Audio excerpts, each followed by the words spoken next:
వైఎస్ఆర్ కాంగ్రెస్ పార్టీకి రాజీనామా చేయడం జరిగింది. పార్టీ ప్రాథమిక సభ్యత్వానికి రాజీనామా సమర్పించారు. నా రాజీనామా లేఖని పార్టీ అధ్యక్షులు, జాతీయ అధ్యక్షులు గౌరవనీయులు శ్రీ వైఎస్ జగన్మోహన్ రెడ్డి గారికి వాట్సాప్ ద్వారా పంపించడం జరిగింది. అలాగే పోస్ట్ ద్వారా కూడా నిన్న పంపించడం జరిగింది.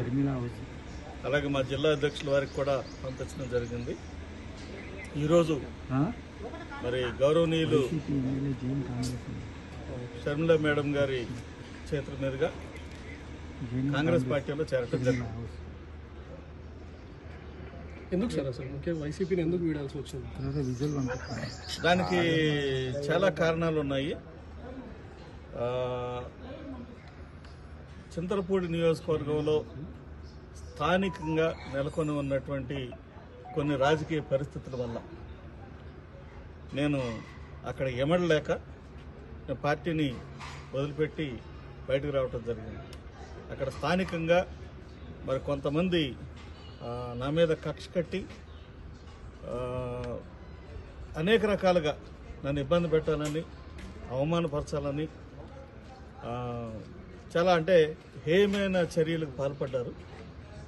అదేంటంటే ఒక సిట్టింగ్ ఎమ్మెల్యేగా నేను ఉండగానే వేరొకరితోటి మరి శంకుస్థాపనలు, ఓపెనింగ్లు చేయటం, అలాగే శిలాఫలకం మీద ఉన్నటువంటి నా బొమ్మను కూడా రాయితోటి చెరిపేయడానికి మరి పాల్పడ్డారు. అలాగే శిలాఫలకం మీద ఉన్న పేరు కూడా తీసేశారు. మరి ఇలాంటి దుర్మార్గమైనటువంటి పరిస్థితుల్లో అక్కడ స్థానికులు కొంతమంది పెత్తందారులు, ఆ పెత్తందారులు చేసినటువంటి దుర్మార్గమైనటువంటి చర్యలు నేను పార్టీ అధిష్టానానికి తెలియజేశాను. చాలాసార్లు ప్రెస్లో మాట్లాడాను, మీడియాతో మాట్లాడాను. మరి ఈ రకంగా ఉంటే ఇబ్బంది కలుగుతుందని కూడా చెప్పాను. అయితే పార్టీ పెద్దలు ఎవరు కూడా మరి దాన్ని పట్టించుకోకుండా ఇంకా అదే కొనసాగుతూ ఉంది. అలాగే మరి మా పార్టీ అని అనుకుని నేను ఎంతో కష్టపడి నేను పనిచేశాను. నేను పార్టీని వీడకముందే రీజనల్ కోఆర్డినేటర్ గారు ఆయన చింతలపూడి నియోజకవర్గానికి రావటం, మరి అక్కడ మీటింగ్ జరపటం, నాకు కనీస సమాచారం కూడా ఇవ్వకపోవటం అనేది నాకు చాలా బాధను కలిగించింది.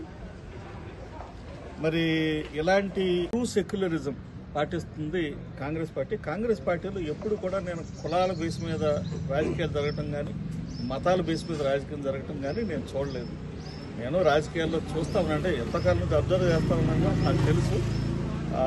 సో ఇలాంటి ఇక్కడ మన రాష్ట్రంలో జరుగుతున్నటువంటి రాజకీయాలకి మరి రాబోయే కాలంలో మరి కాంగ్రెస్ పార్టీ అవసరం ఉందని చెప్పేసి నేను భావించి దీంట్లోకి రావడం జరిగింది. ఇందాక మీరు అన్నారు కుట్ర చేసినటువంటి వాళ్ళు ఎంపీ శ్రీధర్ కూడా ఉన్నారు. దానికి పేర్లు చెప్పడం ఎందుకు? ఆయన ఎంపీ సీట్ ఇవ్వలేదు కదా ఈసారి, ఆయన ఇన్ఛార్జ్ ఇచ్చారు కదా. దానికి పేర్లు చెప్పడం ఎందుకు? పేర్లు చెప్పడం ఎందుకు? మీ అందరికీ తెలుసు కదా. మీతో పాటు ఎంఎస్ బాబు గారు కూడా పుతలపట్టు నుంచి వచ్చినట్టు తెలిసింది, పార్టీలో చేరలేదు అంటే ఈరోజు ఆయన రావటం అయితే జరిగింది కానీ బట్ జాయిన్ అవుతారా లేదనేది నేను ఎట్లా చెప్పగలను? అది ఖచ్చితంగా ఆయనే చెప్పాలి. షర్మిల గారిని మర్యాదపూర్వకంగా కలవడం కలిశారు ఆయన.